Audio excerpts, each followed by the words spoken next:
Глава 906. Скрытая комната удачи.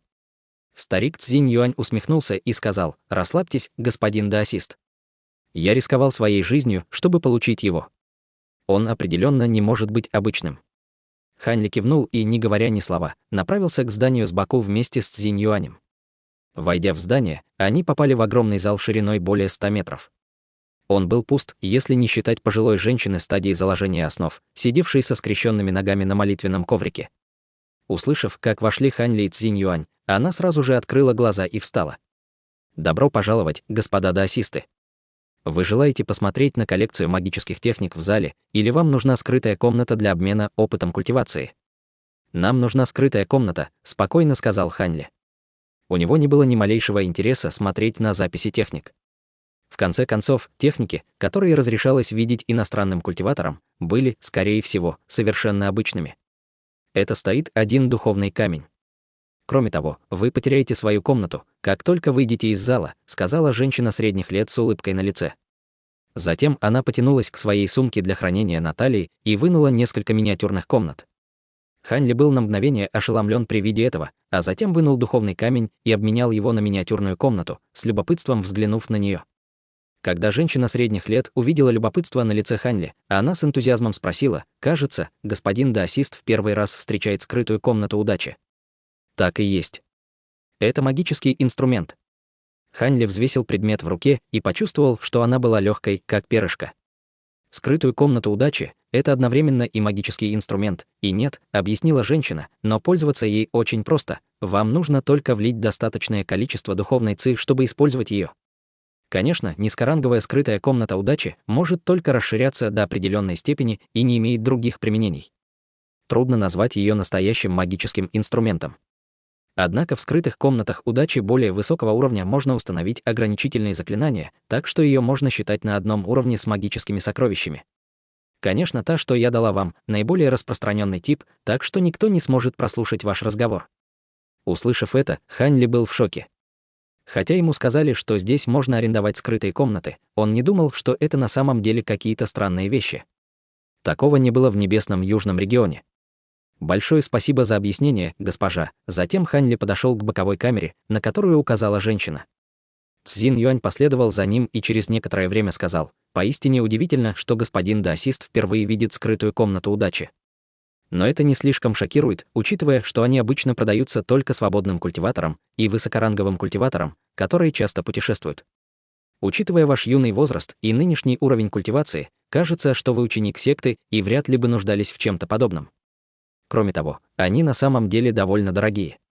Духовные камни лучше использовать для магических инструментов и духовных таблеток. Какова цена обычной скрытой комнаты удачи?» Небрежно спросил Хань Ли.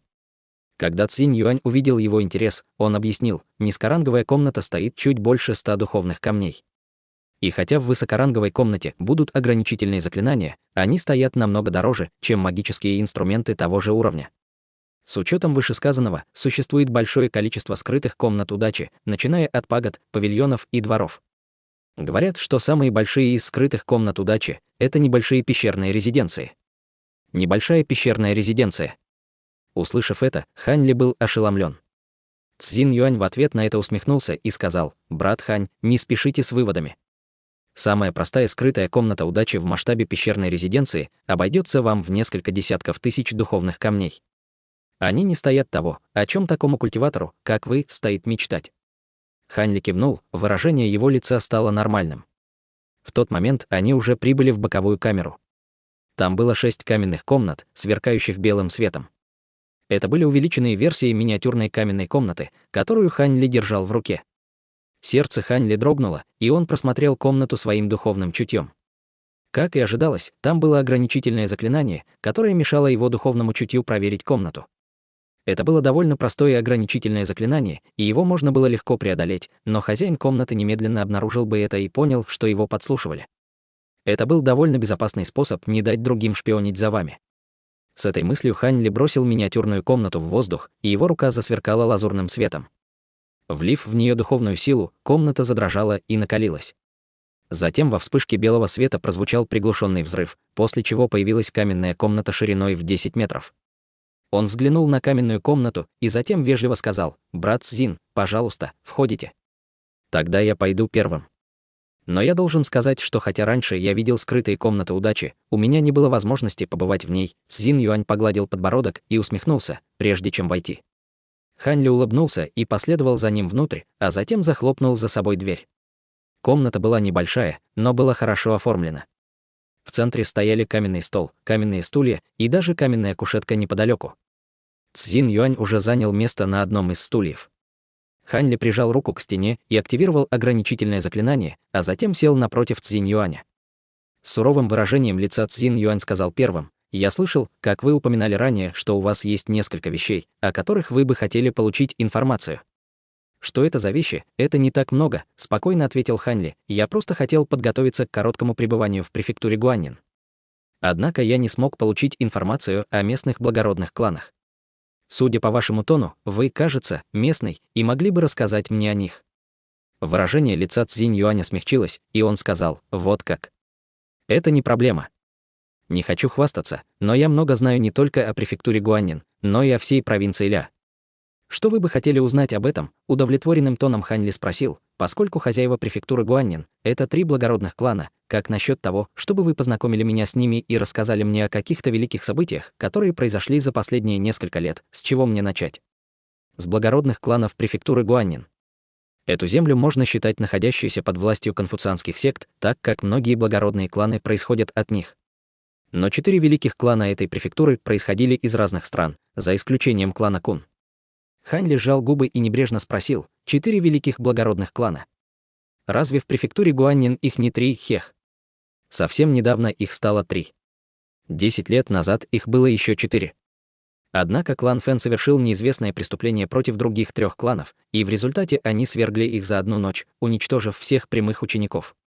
Также я слышал, что клан Фэн обсуждал что-то очень важное и собрал всех своих прямых учеников. Затем Цзин Юань продолжил рассказ. Хань Ли сидел и спокойно слушал, что случилось с кланом Фэн. Сравнивая это с рассказом Фэн Юэ, он нашел несколько несовпадений. После этого Цзинь Юань начал рассказывать о различных кланах в префектуре Гуаннин. Он явно много путешествовал и знал о многих префектурах в провинции довольно подробно. Хань Ли был удовлетворен тем, что услышал, и теперь имел некоторое представление о мире культивации провинции Ля. Это было гораздо более подробно, чем то, что рассказала Цао Мэнжун. Цзин Юань говорил шепотом без остановки и лишь изредка останавливался, чтобы высказать свое мнение по этому вопросу. Примерно через полчаса он в конце концов сказал все, что хотел, и Хань Ли улыбнулся, сказав: «Спасибо за то, что рассказали мне все это, но теперь давайте перейдем к теме вашего странного сокровища. Не могли бы вы показать его?» «Сокровище?» «Конечно. Я хочу, чтобы вы помогли мне с ним», — довольным тоном сказал Цзин Юань. Затем, под пристальным взглядом Хань Ли, он вынул нефритовую коробку из своей сумки для хранения и положил ее на стол. Хань Ли провел взглядом мимо коробки и обернул ее своим духовным чутьем. Вскоре он почувствовал, как его сердце остановилось. Предмет в коробке высвободил странную силу, которая отразила его духовное чутье, что, в свою очередь, значительно подогрело его интерес. Цзин Юань осторожно открыл коробку и достал мутный шар ослепительного золотого света размером с кулак. Он толкнул коробку в сторону Хань Ли и нетерпеливо сказал: «Господин даосист, пожалуйста, внимательно осмотрите его. Может, вы узнаете его». Хань Ли поднял лоб и поднес коробку к глазам, а затем стал внимательно изучать ее.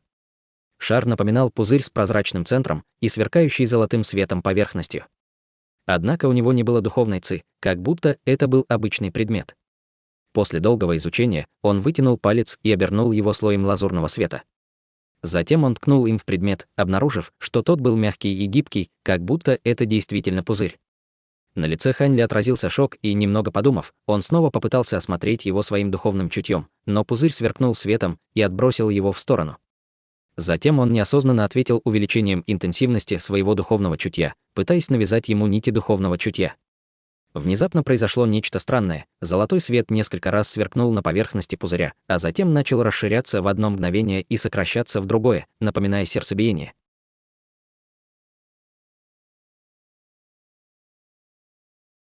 Глава 907. Древняя гробница. Хань Ли нахмурился, а затем отправил голосовое сообщение монарху расщепления души. «Старший, ты видел это раньше? Ты действительно думаешь, что я знаю обо всем на этом свете?» Прямо спросил монарх. Нет, я не знаю, что это, но поскольку оно способно блокировать твое духовное чутье, его можно считать редким сокровищем. Расспроси его, как он достал этот предмет, тогда и решай, брать его или нет. Хань Ли внутренне усмехнулся, услышав это. Затем, мелькнув глазами, он вынул свое духовное чутье из пузыря и положил коробку обратно на стол. «Ну что? Вы узнаете этот предмет?» — спросил Цзин Юань. «Прошу прощения, моего опыта недостаточно для распознавания этого предмета», — сказал Хань Ли с печальным выражением лица. «Даже господин даосист не смог его узнать», — уныло сказал Цзин Юань, «но потому, как вы отреагировал на этот предмет, я решил, что вы знаете, как его использовать». Хань Ли улыбнулся и небрежно сказал: «Эта странная реакция была связана с тем, что этот предмет оттолкнул мое духовное чутье. Хотя я не знаю, что это за предмет, но его можно считать редким сокровищем». Вот как, на лице Цзинь Юаня было скептическое выражение, затем он сосредоточил взгляд на золотом пузыре на столе и высвободил свое духовное чутье. Хань Ли спокойно наблюдал за действиями Цзинь Юаня, и через мгновение золотой пузырь начал слабо пульсировать. Затем старик глубоко вздохнул с утомленным выражением на лице и убрал свое духовное чутье. «Кажется, я переоценил свои возможности. Ваше духовное чутье намного сильнее моего», — с восхищением сказал он. Сначала Цзин Юань считал, что Хань Ли был на том же уровне культивации, что и он. Однако его величайших усилий было едва достаточно, чтобы заставить пузырь пульсировать, в то время как незначительные усилия Хань Ли вызвали мощную реакцию. Это укрепило его предположение о том, что Хань Ли был учеником секты с отличными перспективами на будущее. Хань Ли просто улыбнулся, не отвергая его предположений. «Брат Цзин, как вы достали этот предмет? Судя по его странным свойствам, должно быть, у него необычное происхождение». «Конечно, если брату Цзину трудно рассказать об этом, я не буду настаивать», — равнодушным тоном сказал Хань Ли. Сначала Цзинь Юань растерянно улыбнулся, но затем сказал: «Откуда я взял этот предмет, не секрет, но я боюсь, что вы мне не поверите, если я расскажу вам. Дело довольно противоречивое, и если вы не расскажете, я даже не смогу сделать предположение. Возможно, узнав происхождение, я смогу узнать этот предмет», — сказал Хань Ли с усмешкой. Судя по тону Цзинь Юаня, он понял, что с этим связана какая-то история. Цзинь Юань вздохнул и сказал: «Мне нечего скрывать. Но для того, чтобы приобрести этот предмет, многие из моих хороших друзей погибли, и мне трудно ворошить это в памяти». Услышав это, Хань Ли был ошеломлен, но когда он увидел задумчивое выражение на лице Цзинь Юаня, он понял, что Цзинь Юань собирался с мыслями. Возможно, господин даосист Хань уже догадался, что я вольный культиватор и тот, кто культивирует техники древесного элемента. Больше у меня нет выдающихся способностей, кроме того, что я получил конституцию духа Земли и, очевидно, талантлив в технике земляного перемещения. Если бы не мои плохие духовные корни, множество сект бы желало взять меня в ученики. Цзин Юань сказал это с печальным выражением лица и на какое-то время затих. Когда уровень моей культивации достиг определенной точки, я начал искать древние останки культиваторов или другие реликвии в пустыне в надежде найти удачу. Тем не менее, древние руины и предметы культивации найти очень сложно. Хотя можно сказать, что я добился определенных успехов, мои усилия заняли много времени. Так вот, 3 года назад Цзин Юань внезапно остановился на мгновение, а затем его тон стал угрюмым. 3 года назад я получил приглашение от моего старого друга, в котором говорилось, что обнаружил огромную гробницу древнего культиватора. Он планировал заручиться поддержкой моей техники земляного перемещения, чтобы исследовать ее и посмотреть, есть ли найти какие-нибудь сокровища. Естественно, он отдал бы мне часть сокровищ. Я был рад услышать это и быстро согласился. В результате мы вместе с несколькими другими нашими близкими друзьями отправились в эту гробницу. К тому времени я понял, что эта древняя гробница была очень необычной. Только после того, как мы вошли, мы обнаружили. В этот момент его голос начал дрожать. Мы обнаружили, что гробница принадлежала прославленному смертному монарху из древности. Он был широко известен как монарх величественного пламени. Говорили, что при жизни он был легендарным персонажем. Когда мы поняли это, мы забеспокоились, опасаясь, что наше путешествие будет напрасным. В конце концов, независимо от того, насколько велик может быть смертный, его сокровища мало что значат для культиватора. Но кто мог знать, что мы обнаружим столько магических инструментов и драгоценных материалов для культивации, похороненных вместе с ним в гробницу? Мы пришли в восторг от нашей находки, но внезапно разложившиеся кости в комнате внезапно начали оживать, превратившись в неуязвимых солдат. Какие бы мы магические инструменты или техники не использовали, наши атаки были бесполезны. Большинство моих спутников не смогли защитить себя и были разорваны на части солдатами. Затем из гроба монарха раздался странный звук, словно сам монарх величественного пламени ожил. К счастью, я смог сбежать с помощью техники земляного перемещения, иначе бы я погиб. Другим повезло меньше, на этом моменте лицо Цзинь Юаня побледнело. Чувствуя себя несколько взволнованным этой историей, Хань Ли указал на коробку и сказал: «Тогда этот предмет лежал на гробу монарха». Я схватил его практически перед самым выходом. Сначала я думал, что, поскольку предмет был необычным, значит, он был ценным сокровищем, но когда я приносил его в различные торговые города, никто не мог его идентифицировать. Хотя все они знали, что это необычный предмет, никто не желал покупать его по достаточно высокой цене, поэтому с тех пор он у меня, с мрачным выражением на лице сказал Цзинь Юань. Хань Ли изменился в лице и сказал: «Поскольку это был предмет, похоронен у древнего монарха, неудивительно, что никто не может его узнать». В конце концов, в древние времена было бесчисленное количество предметов, которые сейчас потеряны для мира культивации. Однако я должен выяснить кое-что еще. Раз смертный монарх обладал предметами для культивации и превратился в ходячего трупа, кто-нибудь еще видел эту гробницу? Конечно. Я даже привел с собой большую группу высокоранговых культиваторов. Но кто мог знать, что древняя гробница чудесным образом исчезнет? Еще более невероятным было то, что секретная отметка, которую я оставил у входа в гробницу, все еще была. После этого выражение лица Цзинь Юаня стало особенно угрюмым. Хань Ли нахмурился. Если все это было правдой, то Цзинь Юань был единственным выжившим в группе, но после и он не смог найти это место. Излишне говорить, что его жизнь потом изменилась явно не в лучшую сторону.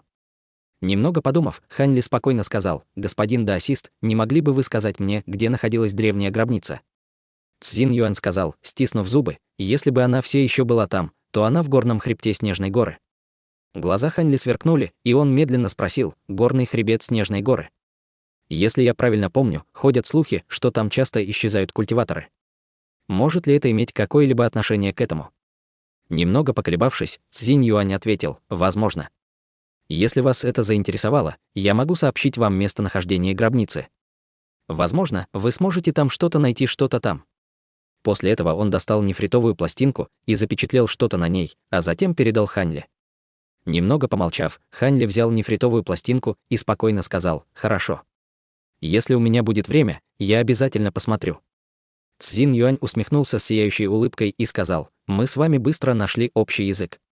Прошло много времени с тех пор, как я последний раз кому-то рассказывал о своем горьком опыте. Кажется, вы заинтересованы в этом предмете. Не желаете ли вы приобрести его? 100 духовных камней, вас устроит эта цена? 100 духовных камней. Это довольно дешево, но я не могу позволить, чтобы брат Цзин остался в убытке. Может, вы согласитесь продать его за 200 духовных камней?» Сказал Хань Ли со смущенной улыбкой. После этого он дотронулся до сумки на поясе и передал старику 2 среднеранговых духовных камня. При виде духовных камней Цзин Юань едва смог сдержать улыбку. Затем он вежливо поблагодарил Хань Ли, взял камни и передал нефритовую коробку с золотым пузырем. Хань Ли сразу же убрал ее в сумку для хранения, завершая сделку, к большому удовлетворению Цзин Юаня, как будто в страхе, что Хань Ли передумает. Но в этот момент сумка для хранения духовного зверя на поясе Хань Ли задрожала, издавая странный крик. Этот Цзин Юань в шоке посмотрел на сумку для хранения духовного зверя Хань Ли. Хань Ли взглянул на свою сумку и спокойно сказал: «Я вырастил несколько низкоранговых духовных зверей». Кажется, они решили, что коробка была для них угощением, и немного разволновались.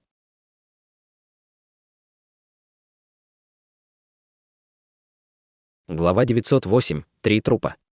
Цзинь Юань засомневался, услышав объяснение Хань Ли, но не стал расспрашивать. Вместо этого он еще немного поболтал с ним, а затем ушел. Как только Цзинь Юань вышел из комнаты, улыбка тут же исчезла с лица Хань Ли, заменившись угрюмым выражением на лице. Затем он достал нефритовую коробку и молча посмотрел на нее. Монарх расщепления души спокойно спросила, что: «Неужели ты правда собираешься заглянуть в эту древнюю гробницу?»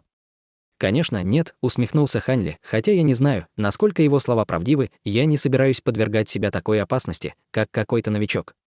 Однако мне очень любопытна гробница этого монарха. Как только я восстановлю свой уровень культивации, я непременно взгляну на нее. Ясно одно, что он рассказал мне об этом не по доброте душевной.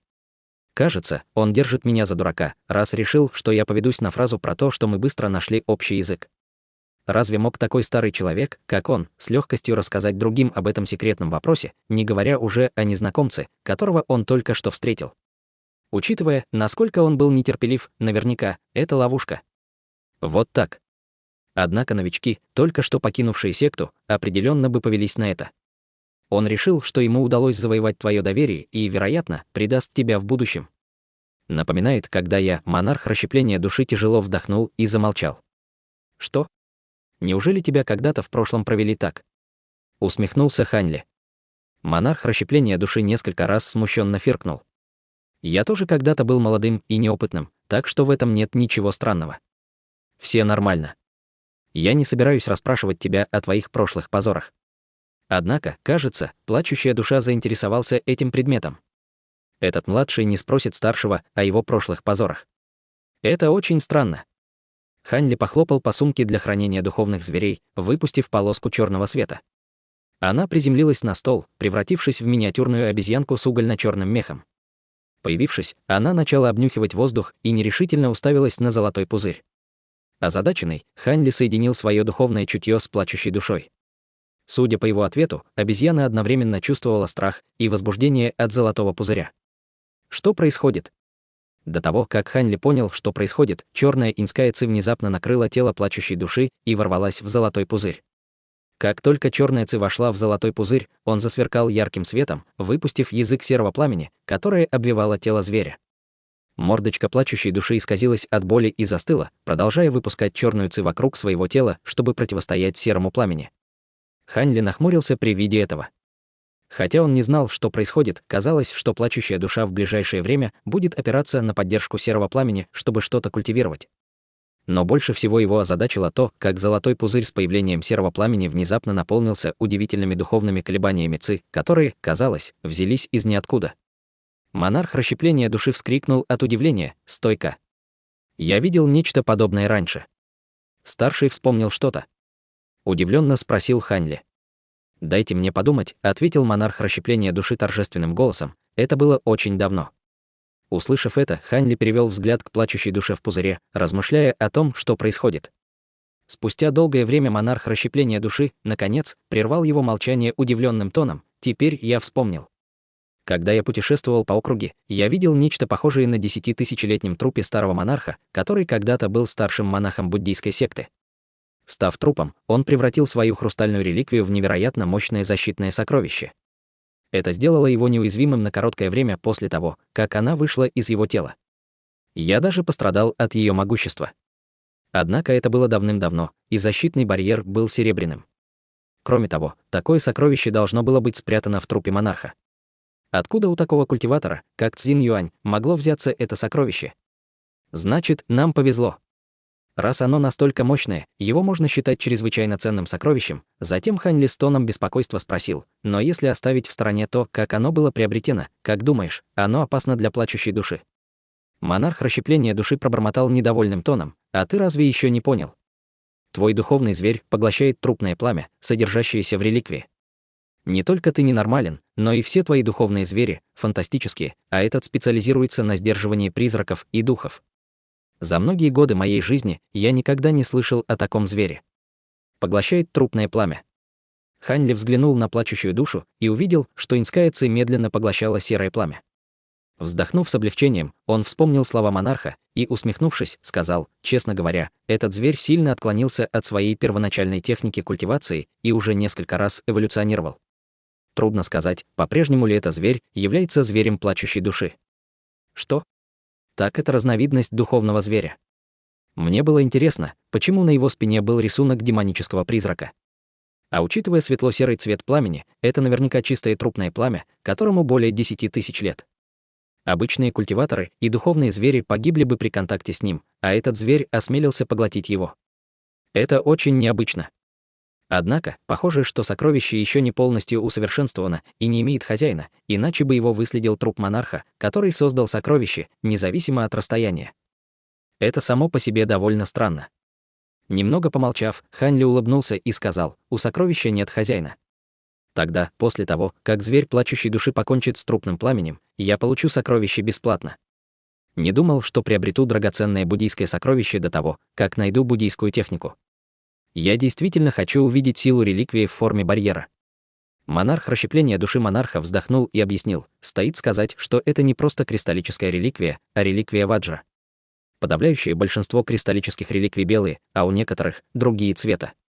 Только золотые реликвии получают название реликвии Ваджра. Их очень редко можно встретить, обычно буддийские культиваторы, которые создают реликвии Ваджры, получают роль защитника Ваджры в секте. Эта позиция наиболее сопоставима с титулом старшего инфорсера в других сектах. Взгляд Ханьли дрогнул, и он спросил, «Хочешь сказать, что эта реликвия еще более грозной, чем та, с которой ты сталкивался в прошлом?» Немного поколебавшись, монарх сказал с тоном сомнений, учитывая выдающуюся репутацию реликвий Ваджра в других сектах, кажется, так и есть. Но у меня никогда не было возможности проверить их лично. Ханьли улыбнулся и подумал спросить что-то еще, как вдруг золотой пузырь внезапно задрожал, и из него внезапно выскочила крупинка зеленого цвета размером с зерно. Встревоженный, он сосредоточил свое духовное чутье на ней. Внезапно зеленый свет, казалось, во что-то врезался и начал подпрыгивать в воздухе. Это было вызвано скрытым духовным чутьем, которым его окружил Ханьли. Затем зверь плачущей души фыркнул и выпустил желтый туман из носа, втянув зеленый свет обратно в пузырь и в живот. Ханьли нахмурился при виду этого, а затем о чем-то догадался. В могильной комнате на расстоянии более 1000 километров стояли в ряд 3 каменных гроба. Комната была просторной, шириной более 300 метров со стенами, на которых были выгравированы древние фрески, и была слабо освещена огромными медными банками, стоящими по углам. В них горело бушующее зеленое пламя. В тот момент, когда зверь плачущей души проглотил зеленый шар света, из одного из гробов раздался болезненный вопль, прогремел большой удар. В следующее мгновение крышка гроба выстрелила в воздух на 10 метров и упала вниз. Черная ци собралась из гроба, и изнутри неожиданно поднялся высокий силуэт. «Мой королевский сын, что случилось? Почему ты злишься?» Из гроба посреди комнаты раздался голос мужчины средних лет. Он звучал ровно, но звуки его оглушали. Высокий силуэт, завернутый в черную ци, взревел несколько раз, а затем собрался с силами и произнес несколько слов. «Моя нить духовного чутья исчезла. Твоя нить духовного чутья исчезла», из меньшего гроба поблизости раздался тихий женский голос. «Возможно, кто-то увидел воплощение, которое ты послал, и поймал его. Неважно, это пустяки. Пока ты продолжаешь культивировать, вы продолжаете культивировать искусство трупа подземной реки, которое я дал тебе, ты сможешь восстановить его довольно скоро. Не нужно впадать в ярость. Разве ты не можешь контролировать свой характер?» Высокий силуэт ударил по груди кулаками и застонал, «Б. Но мой Ваджра-барьер. Ваджра-барьер. Ты имеешь в виду барьер, который я изготовил из монаха, которого убил в последний раз, когда я просыпался? Я ведь помог тебе усовершенствовать большую его часть до того, как передал тебе. Почему ты уже не заставил его признать тебя своим хозяином?» Голос мужчины средних лет стал угрюмым и холодным. Черный силуэт растерялся, услышав это, и какое-то время он не знал, что сказать. «Великий король, пожалуйста, не вините принца в этом. Я уже говорила с ним об этом», из маленького гроба послышался стон, а затем открылась крышка. Из гроба показалась стройная женщина, чей силуэт сложно было разглядеть в темной комнате. «Что происходит?» — спросил голос мужчины среднего возраста более мягким тоном. «Возлюбленная наложница, объясни». Этот барьер Ваджры был чрезвычайно ценным сокровищем. Я видел, что магическая сила моего сына все еще невелика, поэтому я отдал ему барьер для защиты, иначе я бы оставил его себе.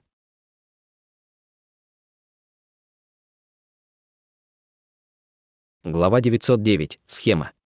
Женский голос ненадолго затих, а затем послышался вздох, и женщина продолжила: «Несколько лет назад, пока Ваше Величество спало, принц отправил свое воплощение на поверхность, намереваясь привлечь силу лунного света, чтобы усовершенствовать сокровище. Но как только он собирался провести церемонию признания мастера, извне вторглась группа смертных.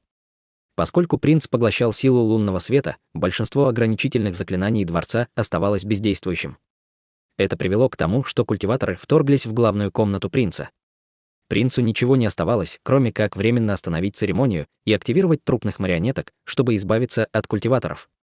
Однако один из них был довольно умен и решил, что принца является трупом монарха. Он сразу же взмолился за свою жизнь в обмен на любое ограничительное заклинание.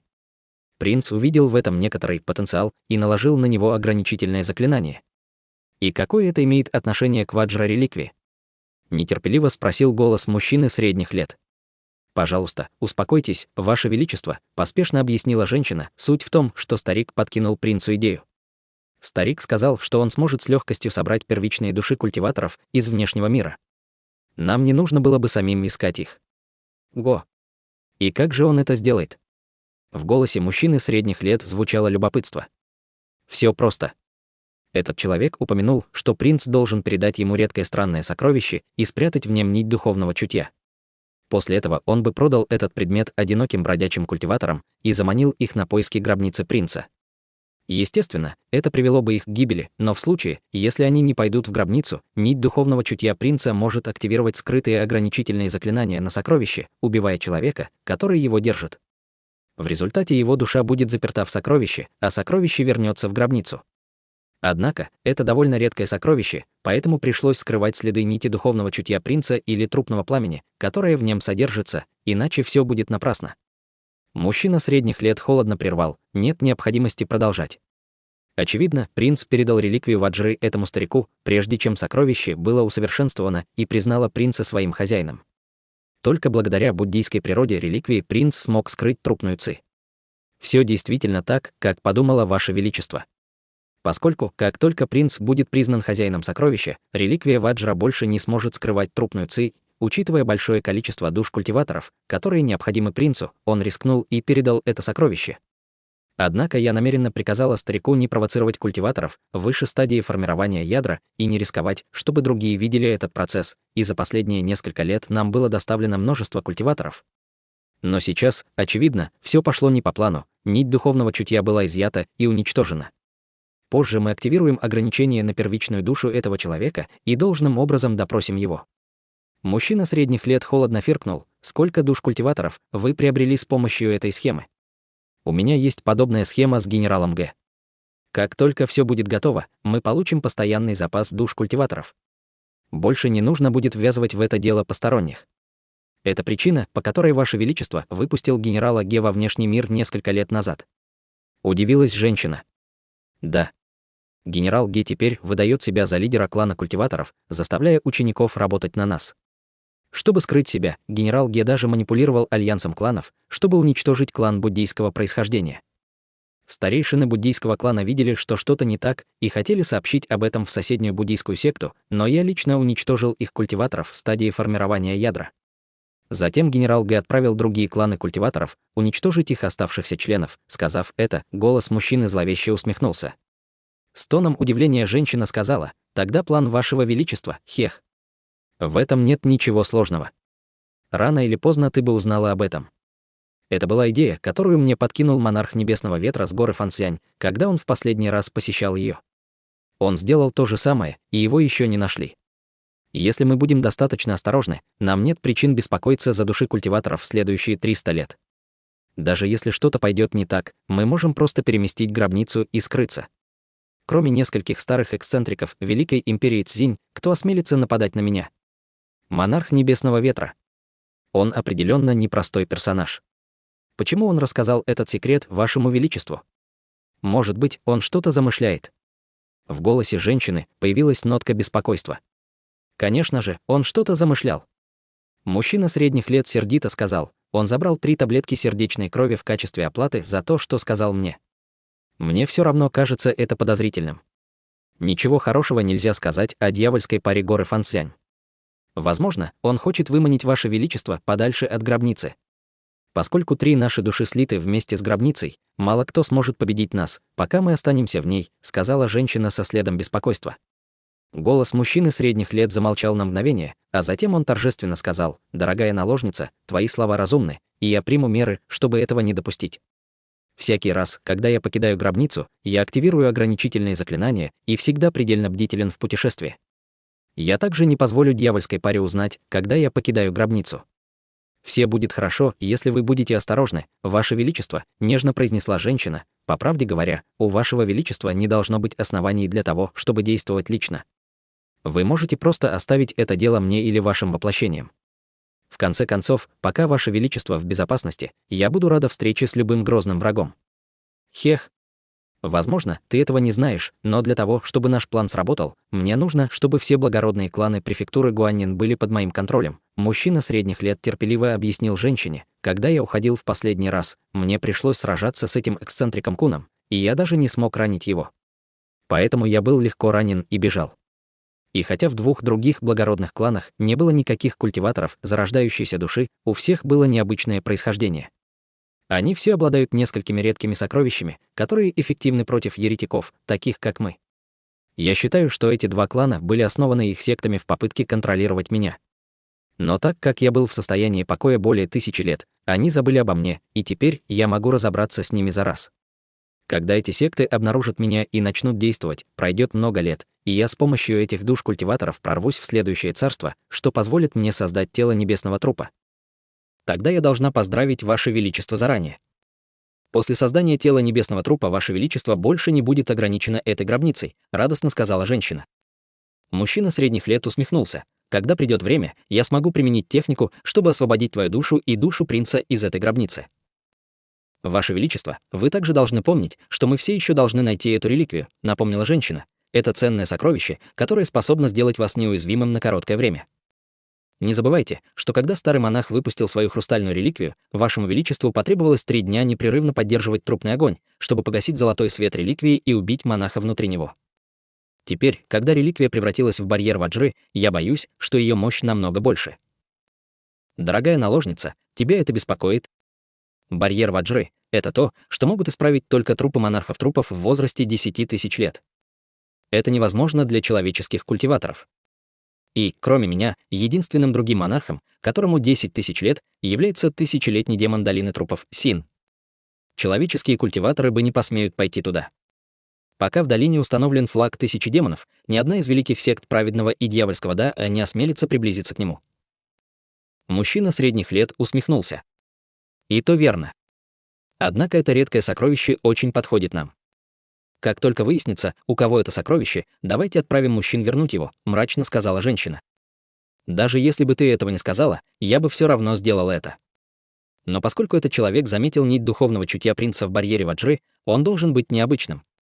Как только местонахождение сокровища будет обнаружено, я отправлю 2 своих воплощения, чтобы забрать его. Если этот культиватор не на средней стадии зарождающейся души, проблем не будет. Я тоже хочу пойти. Высокий силуэт, окутанный черной ци, внезапно нарушил свое молчание. «Как ты собрался выйти на улицу?» Голос мужчины средних лет стал угрюмым, и он холодно упрекнул его. «Ты не можешь вывести трупную ци из своего тела. Любой культиватор увидит твою истинную природу. Хватит болтать попусту и возвращайся в гроб культивировать». Услышав это, силуэт расстроился и просто махнул своей пушистой зеленой рукой, а затем лег в гроб, но глаза его засветились багрово-красным цветом, словно от гнева. Крышка каменного гроба взлетела от земли и снова запечатала гроб. На расстоянии более 1000 километров Хань Ли не мог знать, что убийство этой скудной нити духовного чутья вызовет такую большую проблему. В настоящее время он смотрел на зверя плачущей души внутри золотого пузыря, и его лицо дрогнуло. И в тот же момент, когда Цзин Юань вернулся в свою комнату, все его тело пылало серым пламенем и мгновенно разлетелось в воздух, как пепел. Его первичная душа оставалась невредимой в огне, но была явно поражена ужасом. Вскоре он почувствовал, как будто его что-то тянет, и его первичная душа была завернута в клубок серого пламени, а затем метнулась в приоткрытое окно и исчезла без следа.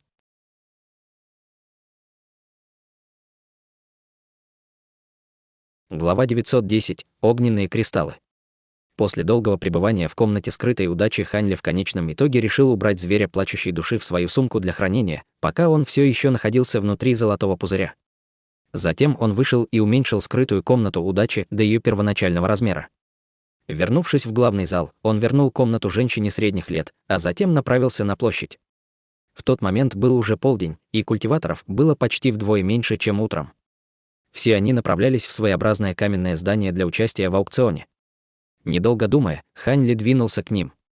Культиватор в белом одеянии, стоящий у входа в аукцион, поприветствовал Хань Ли: «Господин Даосист, чтобы не допустить переполненность зала, мы берем 3 духовных камня для участия в аукционе». Хань Ли улыбнулся и беззвучно прижал руку к сумке для хранения, а затем передал культиватору в белом 3 духовных камня.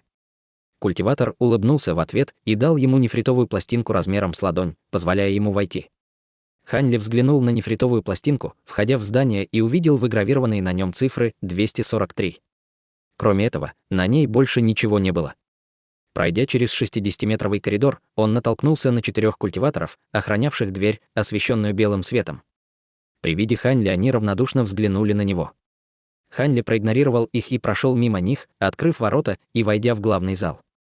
Затем он услышал громкий мужской голос: 500-летний цветок хвоста феникса, 790 духовных камней. Кто-нибудь предложит цену выше? Нет. Значит, это духовное растение отправляет господину даосисту за номер 130. Через минуту, пожалуйста, пройдите и заплатите за товар. Хань Ли ясно видел в зале более 200 человек. Каждый из них сидел за столом, на котором лежала нефритовая пластинка с номером. Перед каменным залом стоял мужчина средних лет в синем халате с внушительной внешностью. Говоря это, он держал в руках нефритовую коробку с ярким пурпурным цветком внутри. Это духовное лекарственное растение купил толстый старик.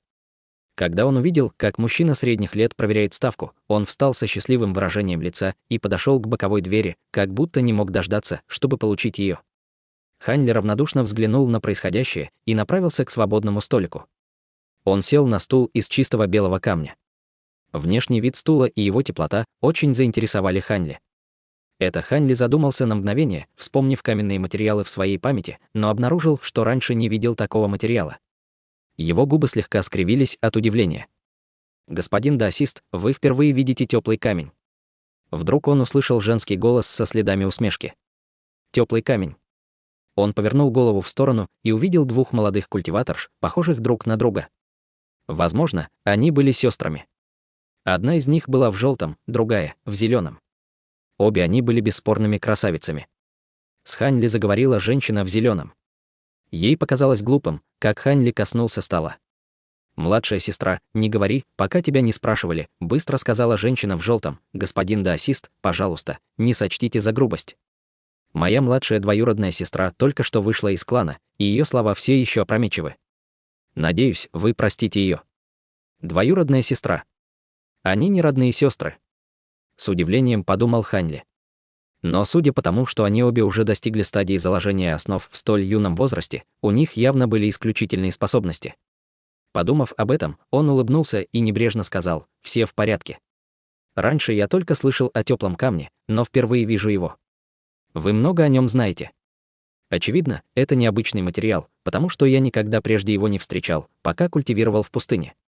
Теплый камень полностью отличается от материала, известного как теплый нефрит, пояснила женщина в желтом с улыбкой на лице. Нет ничего удивительного в том, что господин даосист не знает об этом, поскольку этот материал редко встречается в других местах. Он присутствует только здесь, потому что это особенность хребта Снежной горы. Но кроме того, что он теплый на ощупь и исключительно белый, в нем больше нет ничего примечательного. Но, конечно, он гораздо ценнее, чем обычный нефрит из мира смертных. Вот как. «Большое спасибо за ваше объяснение», — кивнул Хань Ли, а затем повернулся к сцене и увидел, как мужчина средних лет продает высокоранговый магический инструмент. Его лицо побледнело. Его действия заставили женщину в зеленом взглянуть на него с презрением. Он хотела выдать еще одно едкое замечание, но ее старшая кузина строго взглянула на нее, заставив держать рот на замке. Хань Ли полностью проигнорировал это и спокойно смотрел на выставленные на торги магические инструменты и духовные травы. Несмотря на то, что аукцион был довольно мелким, поскольку проводился местными кланами, для Хань Ли разница между Великой империей Цзинь и Небесным Южным регионом была особо заметна. Разница была не только в ценах, но и в ранге материалов и инструментов. Это послужило ему подготовкой к поиску редких материалов. Спокойно наблюдая, он пришел к выводу, что независимо от того, были ли это духовные растения или магические инструменты, они были значительно дороже, чем в Небесном Южном регионе. Редкие предметы были особенно дорогостоящими. Он понимал, что хотя Великая империя Цзинь был более чем в 10 раз больше Небесного Южного региона, у них было гораздо больше культиваторов, учитывая их великое наследие. Это вызвало серьезную нехватку магических инструментов и духовных растений по сравнению с Небесным Южным регионом. И наоборот, можно было также сказать, что в Великой империи Цзинь было изобилие ресурсов и редких материалов, которые бы никогда не встретились в Небесном Южном региона и даже в области моря рассеянных звезд. Только на этом аукционе было несколько духовных растений и материалов, о которых он не знал. Хань Ли очень обрадовало это открытие. Казалось, что если он посетит множество высокоранговых торговых городов в Великой империи Цзинь, то он сможет приобрести редкие материалы, в которых он нуждался. Пока Хань Ли размышлял об этом, мужчина средних лет в синем халате на сцене велел принести следующий предмет — поднос с 3 темно-красными драгоценными камнями. Драгоценные камни сверкали ярким мерцающим светом, похожим на пылающее пламя. Это было довольно привлекательно. 3 огненных кристалла, с улыбкой объявил мужчина средних лет, идеальный материал для улучшения высокоранговых магических инструментов огненного элемента. Господа, начинаем торг с 500 духовных камней.